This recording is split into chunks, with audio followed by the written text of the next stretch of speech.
आज एक बहुत इम्पॉर्टेंट सिद्धांत की बातें करते हैं। जैसे ये अब्राहम मैस्लो नाम के एक आदमी का सिद्धांत है और ये हम सबकी लाइफ को एक्सप्लेन करता है। ये सब पे लागू होता है, लड़का लड़की, गांव में, शहर में, भारत में, कोई पाकिस्तान में, ईरान, अफगान, कोई कहीं रहता हो। ये इंसान के ऊपर और जानवर के ऊपर भी कुछ हद तक कुछ इसमें चीज़ें लागू होती हैं। एक बहुत बड़े साइकोलॉजिस्ट थे जिनका नाम था अब्राहम मैस्लो। अब्राहम मैस्लो ने क्या कहा कि इंसान बदलता कैसे है, इंसान कैसे बेहतर बनता है। तो उसने हमारी लाइफ को 5 स्टेजेस में डिवाइड किया, 5 स्तरों पे डिवाइड किया, जिसमें उसने कहा सबसे पहले हर इंसान जब जन्म लेता है तो सबसे निचले स्तर पर, बेस लेवल पे होता है। चाहे वो किसी भी घर, परिवार, जाति, किसी भी लिंग विशेष, किसी भी कम्युनिटी, किसी भी कंट्री में पैदा हो, वो पहले बेसिक नीड यहाँ से स्टार्ट करेगा।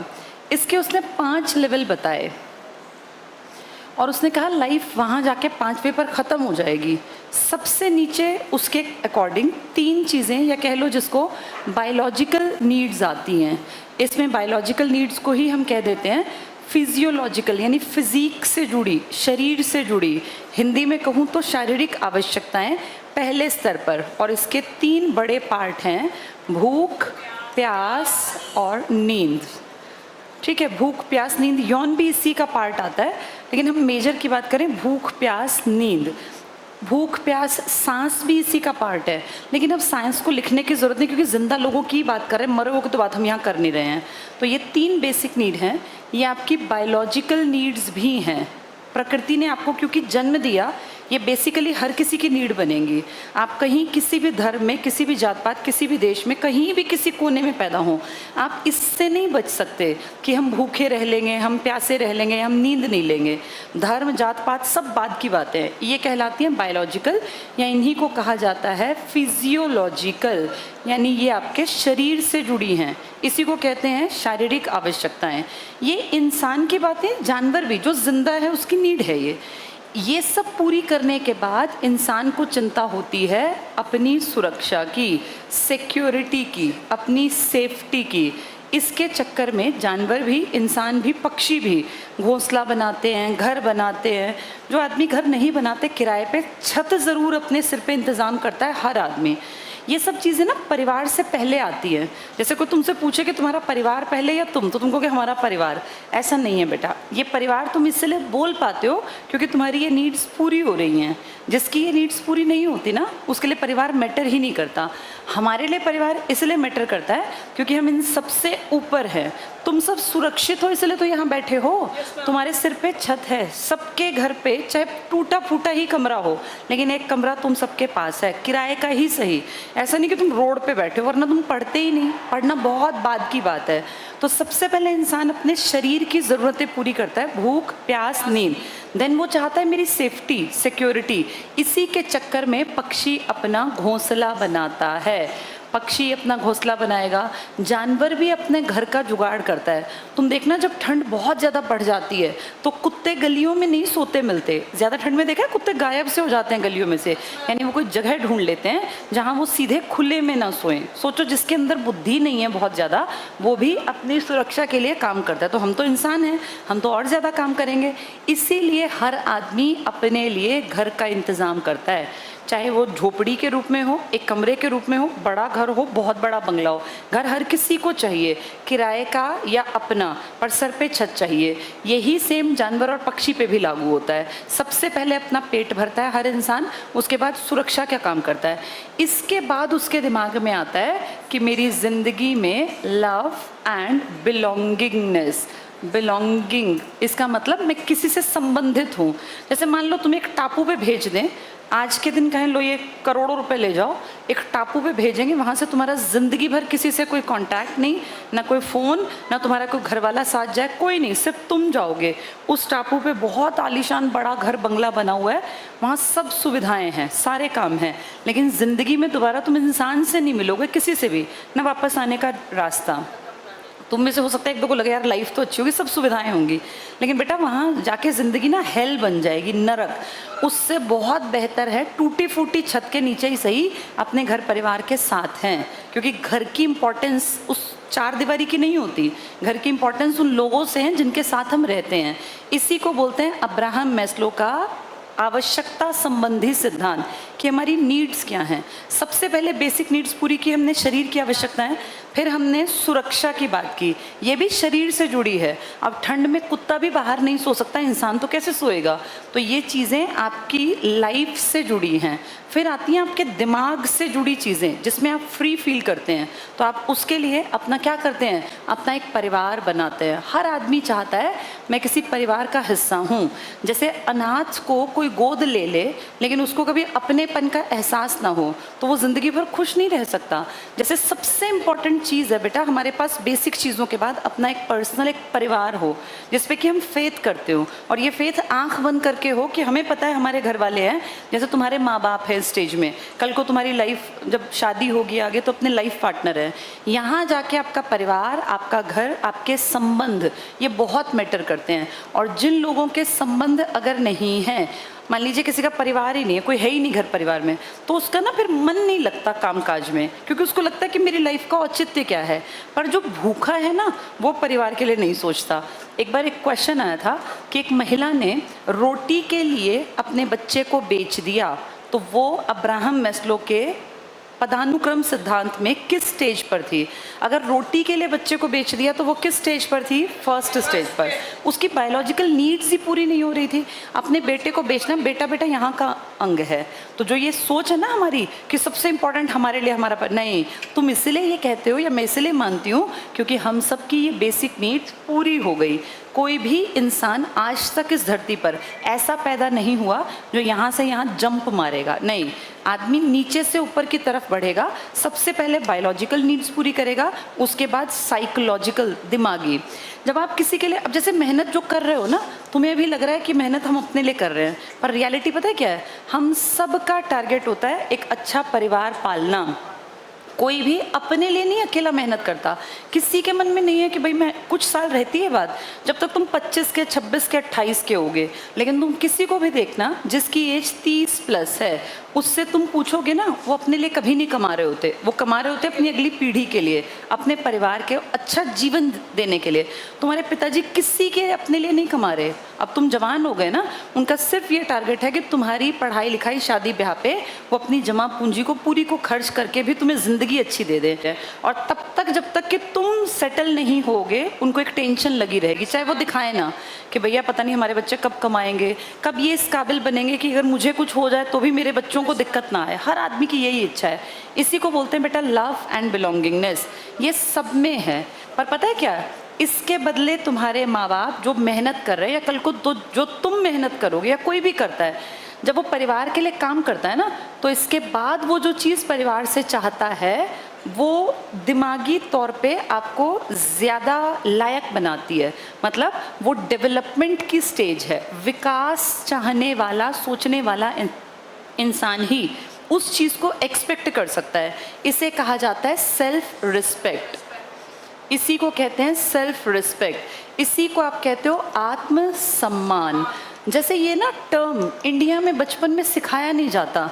यहाँ अपने आप की इज्जत करना कभी कोई सिखाता ही नहीं है, जबकि सिखाया जाना चाहिए। सेल्फ रिस्पेक्ट, एक तो रिस्पेक्ट होती है दुनिया से मिले।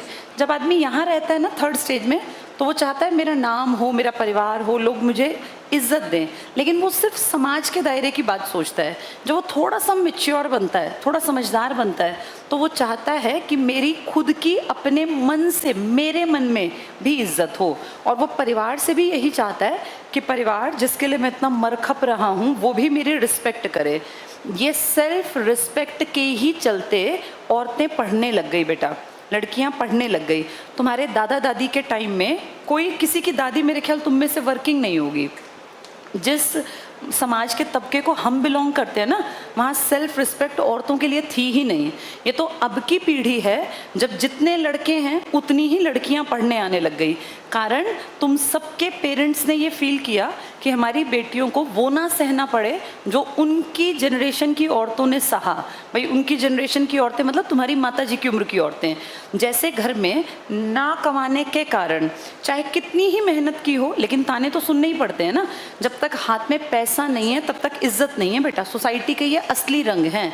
आप में काबिलियत हो, आप पैसा कमाते हैं तो आपकी इज्जत होगी। और अपनी इज्जत हर आदमी चाहता है कि समाज में मेरी एक रिस्पेक्ट रहे, मैं किसी के सामने हाथ ना फैलाऊं। इसी से स्टार्ट होती है सेल्फ रिस्पेक्ट। अपनी खुद की इज्जत अपने आप करना, दूसरों से इज्जत बाद में मिले, पहले आप अपनी इज्जत अपने आप करें। जब बच्चा 10th में मेहनत करता है ना तो उसके पेरेंट्स बार बार ये कहते हैं बेटा खूब पढ़ा कर ताकि ज़िंदगी अच्छी बने, आगे जाके तू एक अच्छी जॉब कर पाए। फिर वो 12th में मेहनत करता है, दिन रात एक करता है, फिर आगे वो कोई इस तरह के कोर्स, डिप्लोमा, डिग्री, कोई भी इस तरह का काम करे तो पेरेंट्स लगातार कहते रहते हैं, या ताने के रूप में ही सही, कहीं ना कहीं वो समझाना चाहते हैं कि आगे इज्जत तब है जब तुम काबिल बनोगे। तो हर आदमी में ना धीरे धीरे धीरे अगर परिवार अच्छा हो, समझदार हो, तो वो सेल्फ रिस्पेक्ट की भावना बचपन से आने लगती है कि मेरे पास अपनी नौकरी होनी चाहिए, मेरे पास अपनी खुद की कमाई का साधन होना चाहिए, मैं किसी के सामने हाथ ना फैलाऊं। यही फीलिंग क्या कहलाती है?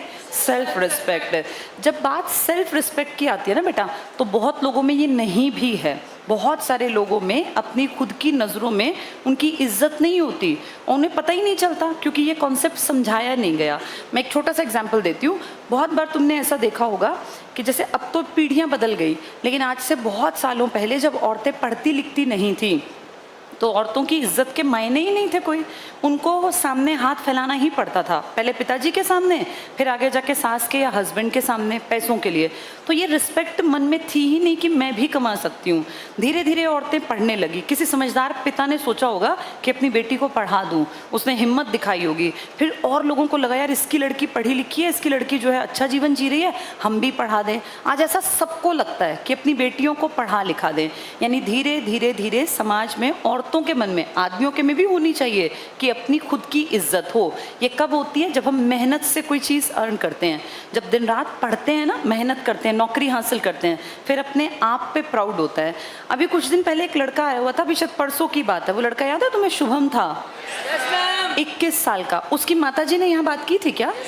हाँ, उसकी माताजी के बात करने का तरीका देखा, बार बार उनकी आंखों में आंसू आ रहे थे, वो कितनी इमोशनल हो रही थी। और वो कह रही थी कि हम तो बहुत गरीब थे, हमें हमेशा लगता था कि अपने बच्चों को हम अच्छी पढ़ाई नहीं दे पाए, सरकारी स्कूल में पढ़ाया। उनको हमेशा फील हुआ कि हमने वो ऐशो आराम अपने परिवार को नहीं दिए जो हमें देने चाहिए थे, क्योंकि हमारे पास पैसे नहीं थे। लेकिन उन्होंने अपने बच्चों के मन में पॉजिटिविटी भरी होगी। उस लेडी में अपनी खुद की भी सेल्फ रिस्पेक्ट थी, तभी उसका बेटा देखो सही कदम पे चला, और उसका बेटा उसकी इज्जत जिंदगी भर करेगा, क्योंकि उस औरत ने अपना एग्जाम्पल सेट किया, खुद भी तो कमाया ना। वो कह रही थी कि हमारी जाति में, वो जिस भी कास्ट से रही होंगी, कि हमारी जात पात में औरतों का काम करना अच्छा नहीं मानते। गांव वाले कहते भी थे कि वहाँ जाके काम कर रही है, लेकिन उनकी कितनी अच्छी बात थी कि मेरे बच्चों का पेट भरने कोई नहीं आने वाला था गांव से, इसीलिए मैंने सोचा कि मुझे कमाना चाहिए। हस्बैंड वाइफ दोनों ने मिलके कमाया, तीनों बच्चों को पढ़ाया लिखाया। चाहे सरकारी में ही पढ़ाएं, और खर्चे तो होते ही हैं ना, घर चलाने के लिए रसोई में 10 तरह के खर्चे होते हैं घर के, तो वो अकेले एक आदमी से हेल्पर के काम में कितने रुपए मिलते होंगे। उस औरत ने बराबरी का कमाया अपने पति के साथ। देख लो, उसका बेटा 21 साल में सक्सेसफुल था, लेकिन उस बेटे से बात करके फील हुआ कि इसकी माँ ने इसके मन में सेल्फ रिस्पेक्ट भरी है कि मुझे अपनी इज्जत बढ़ानी है समाज में, सोसाइटी में। ये पढ़ लिख के आनी चाहिए बेटा, ये सब में नहीं होती। आधे लोगों में तो बिल्कुल ही सेल्फ रिस्पेक्ट नहीं होती, पूरी जिंदगी दूसरे के सामने हाथ फैलाते रहेंगे, 10वीं 12वीं में पढ़ेंगे लिखेंगे नहीं, किसी और का दिया ही जिंदगी भर खाते रहेंगे। और पता है क्या है, उसके बावजूद भी रिस्पेक्ट नहीं करेंगे। प्रॉब्लम यहाँ है, ये सिखाना पड़ता है हर पीढ़ी दर पीढ़ी। अब ज़रूरी है कि हर बच्चे को समझाया जाए, सिखाया जाए कि बेटा मेहनत करो, 10वीं में मेहनत नहीं करोगे तो आगे ज़िंदगी भर हाथ पसार के मांगना पड़ेगा। तो जिसमें ये होगी ना बेटा, वो कभी गलत रास्ता नहीं पकड़ेगा। जिसके मन में सेल्फ रिस्पेक्ट है, वो किसी की चेन खींच ही नहीं पाएगा, वो चेन स्नैचिंग कर ही नहीं पाएगा। उसको पता है हर चीज़ मेहनत से बनी है। जितने लोग चोरी चकारी डकैती करते हैं, इलीगल काम करते हैं, ये पैसे वाले तो हो सकते हैं, लेकिन इनके अंदर क्या नहीं मिलेगी? Self respect. ये पैदा करनी पड़ती है बेटा, ये अच्छा माहौल पैदा करता है, अच्छे माँ बाप, अच्छा समाज सेल्फ रिस्पेक्ट पैदा करता है। यहाँ तक पहुँचने का मतलब तुम जानवरों से ऊपर की कैटेगरी में आ गए।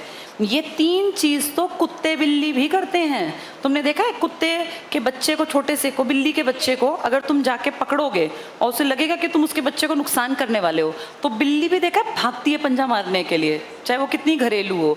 यहाँ तक तो बेटा जानवर भी सोचता ही है। इसके आगे जो बड़ी चीज़ है वो है सेल्फ रिस्पेक्ट, कि हम अपनी खुद की इज्जत करें, और इस इज्जत के लिए पहले काबिलियत हासिल करनी पड़ती है। अपनी इज्जत राह चलते चोर उचक्के डकैत जो होते हैं, जो गलत काम करते हैं, ये थोड़ी ना कर सकते हैं। इनको किसी ने सिखाया ही नहीं कि अपनी इज्जत भी होती है अपने मन में।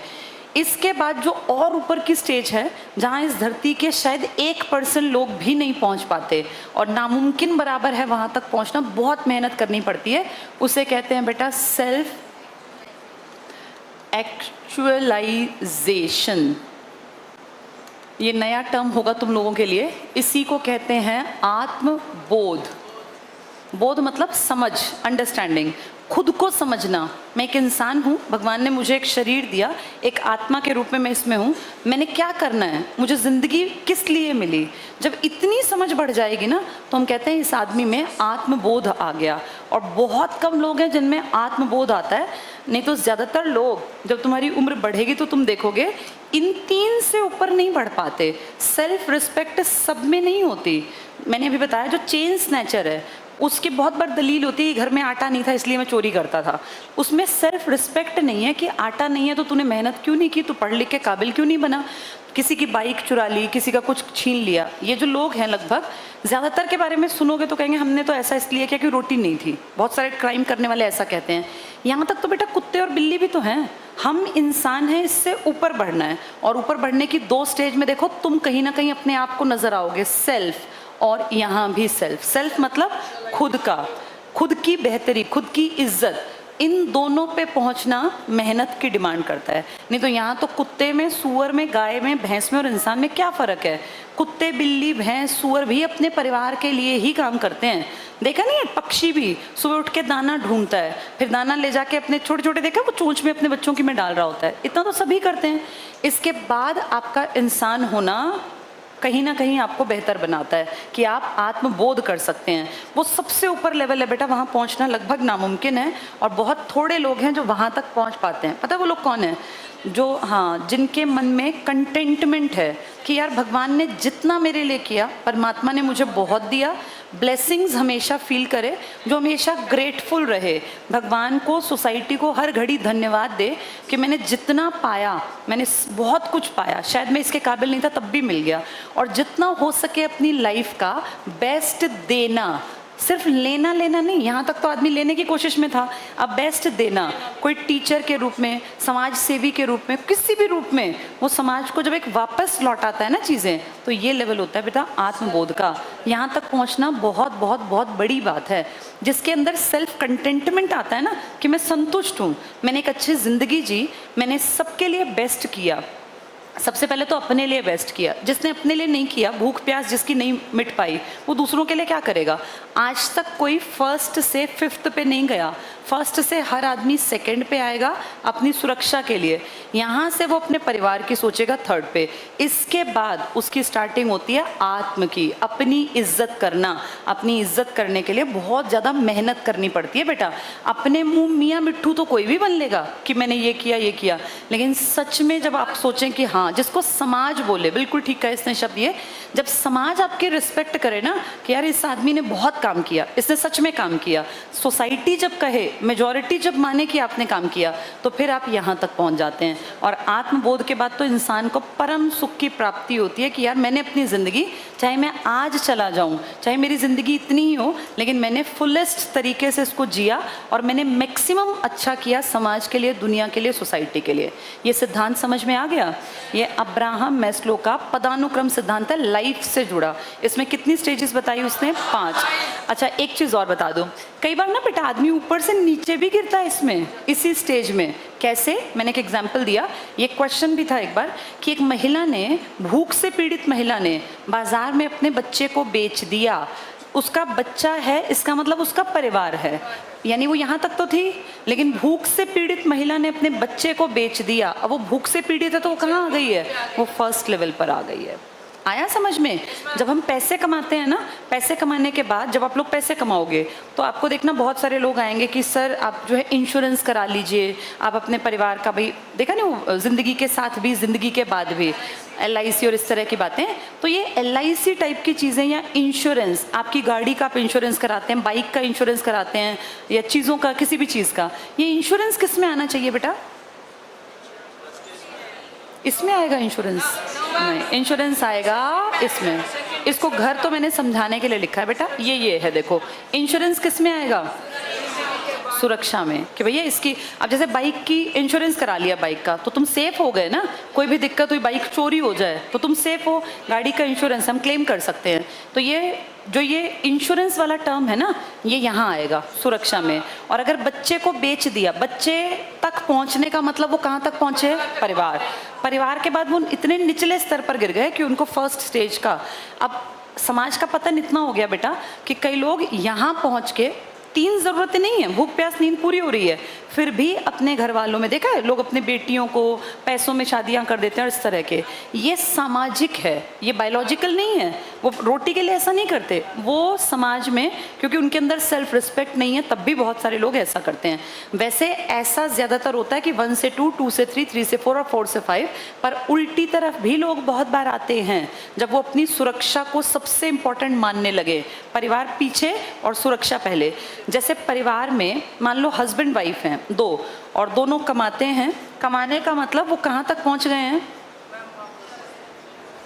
दोनों कमाने लगे, सेल्फ रिस्पेक्ट। लेकिन सोचो फिर उसमें उनमें यूनिटी नहीं है, वो अपने अलग पैसे कर रहा है, वो अपने अलग पैसे, और दोनों चोरी छिपे अपने अपने अकाउंट में गड़बड़ कर रहे हैं या फिर इस तरह के काम कर रहे हैं। या मान लो घर परिवार में ही कोई महिला है जो अपने पति के ही पैसे चुराती जा रही है। ऐसे भी तो बहुत सारी नहीं, कुछ महिलाएं ऐसी भी होती हैं। ऐसे ये सब चीज़ें किस में आएंगी? अब वो आत्मबोध तक पहुंची हैं, आत्मसम्मान तक, या नीचे की तरफ आ गई है? ये तो पतन है बेटा। जैसे किसी ने अपनी बेटी को पैसों में शादी कर दी तो ये उसकी नीड नहीं थी भूख प्यास नींद की, ये तो उसका पतन था। ऐसे ही हाँ, तो ये चीज़ें कई बार नीचे भी आती हैं, लेकिन जब ये नीचे आए ना तो हमें सोचना चाहिए कि समाज गलत दिशा में चल रहा है। जब ये ऊपर की तरफ जाएं तो समाज सही दिशा में। तुम जितनी बेटियां यहाँ बैठी हो ना, ये बहुत अच्छी बात है बेटा, तुम लोगों के अंदर ये आने की वो हो गई। अब तुम चाहती हो कि तुम्हारी इज्जत बढ़े, तुम चाहती हो कि तुम्हें किसी के सामने ऐसे हाथ ना फैलाना पड़े, तुम्हें अपने हस्बैंड के सामने, पिता के सामने हर घड़ी हाथ ना फैलाना पड़े, ये है। और बेटा जो लड़के कमा रहे हैं, तुम सबके कमाने का भी कारण है, तुम्हें पता है कि अगली स्टेज पे सारा परिवार तुम्हारे ही ऊपर है। अपने लिए नहीं कमाना चाहते तुम्हें अभी पता नहीं है, तुम छोटे हो, लेकिन एक्चुअल फैक्ट यही है कि हर आदमी मेहनत करता है अपने परिवार के लिए। जिसके पास परिवार नहीं होता ना, वो बहुत ज़्यादा कमाना भी नहीं चाहता, बहुत मेहनत नहीं करना चाहता। दिन रात लोग जो मरते हैं, खपते हैं, इसका सबसे बड़ा कारण है परिवार। तो हर आदमी की इच्छा होती है कि मेरा एक परिवार हो, उसी के लिए मैं अपनी ज़िंदगी पूरी। आदमी ना अपने 25-30 साल परिवार के लिए काट देता है। किसी की शादी 25-30 साल में हुई, अगले 25-30 साल तक ये अपने परिवार के लिए ही जीवन जी गया। उम्र हो गई 50-55, तुम सबके पेरेंट्स की उम्र इसी बीच में मिलेगी, 45 से 55 के बीच में। इसके बाद तो फिर बेटा एज हो गई, अब वो अपने लिए क्या जिएंगे? अब तो घुटनों में दर्द रहेगा, कभी कंधों में दर्द रहेगा, कभी कोई इशू, कभी कोई इशू। तो मेन जीने का जो समय है ना, वो या तो तुम जो अब जी रहे हो ये है, या फिर अब 2-4 साल बाद तुम भी सेकेंड स्टेज में आ जाओगे, जिसमें फिर जिम्मेदारी की अवस्था आ जाती है, जिसमें परिवार के लिए ही आदमी। लेकिन जब वो परिवार के लिए काम करता है ना, तो वो चाहता है कि मेरी सेल्फ रिस्पेक्ट बनी रहे। अब मानो तुम्हारे पिताजी पूरा दिन खेती करके मेहनत करके घर आए, या कमा के पूरे दिन घर आए, और घर आने पे वो कह रहे हैं बेटा एक गिलास पानी देना, और तुम कह रहे हो मैं नोट्स बना रहा हूँ, मेरे बस की नहीं है पानी देना। तो बेटा ये बहुत गलत बात है, क्योंकि उस आदमी ने जो पूरा दिन तुम्हारे लिए अपना खपाया, अपना शरीर पूरा, जैसे फ्री में ना बेटा कोई सैलरी नहीं देता। अगर तुम्हें ये गलत फहमी हो कि फ्री में पैसे कोई नहीं देता, शरीर खपता है, ख़त्म होता है जब आदमी काम करता है ना। तो ये कहावत ऐसे ही नहीं है कि खून पसीने की कमाई है। ये क्यों कहा जाता है खून पसीना? क्योंकि जब हम चीज़ें इस्तेमाल कर रहे हैं, जैसे अब मैं बोल रही हूँ, तो मेरा गला बहुत ज़्यादा एक्सेसिव यूज़ हो रहा है। मैं पिछले 20 साल से लगातार पढ़ाने के प्रोफेशन में हूँ, तो मैंने अपने गले का ना एक्सेसिव यूज़ कर लिया, जो कि नहीं ठीक है। इसीलिए मैं जानती हूँ कि मुझे आगे जाके गले में इश्यूज़ होंगे।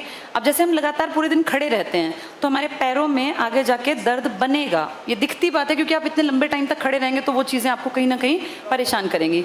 इसीलिए कहा जाता है खून पसीने की कमाई, कि आदमी ना, तुम्हारे पिताजी चाहे वो मैकेनिक हैं, खेती करते हैं, मजदूरी करते हैं, वो बेटा फ्री में कोई नहीं देता पैसे, उनका शरीर खत्म हो रहा है, खप रहा है, तब तुम्हारे पेट भर रहे हैं, तब तुम सबके तन पे कपड़े हैं। तो इसलिए एक्सपेक्टेशन जो होती है ना फैमिली से, वो ये होती है कि इसके बाद परिवार उस आदमी की सेल्फ रिस्पेक्ट में हेल्प करे, उसकी सेल्फ रिस्पेक्ट को ख़त्म ना करे। अगर परिवार अपने पिताजी की, या जो उनका पेट भरता है, जो उनको पालता है, उसकी रिस्पेक्ट खत्म करते हैं, तो फिर तो गलत बात है ये, तभी फिर परिवार ख़त्म हो जाते हैं। ये हम सबको तुम्हारी स्टेज में खासकर समझने की ज़रूरत है कि जिस आदमी ने तुम्हारे लिए मेहनत की है उसकी इज्जत को बनाए रखना, ताकि वो अपने मन में बेइज्जत ना हो। जब बच्चे उल्टा बोलते हैं, जिनके लिए माँ बाप काम कर रहे हैं, मेहनत कर रहे हैं, या मान लीजिए एक आदमी को अपने परिवार को पाल रहा है, परिवार उसकी कद्र नहीं करता, उसकी केयर नहीं करता, तो फिर वो सेल्फ रिस्पेक्ट पे कहीं ना कहीं एक चोट होती है और फिर आदमी का लेवल नीचे की तरफ आने लगता है, जो कि गलत है। ठीक है, ये आ गया समझ में सेल्फ एक्चुअलाइजेशन तक का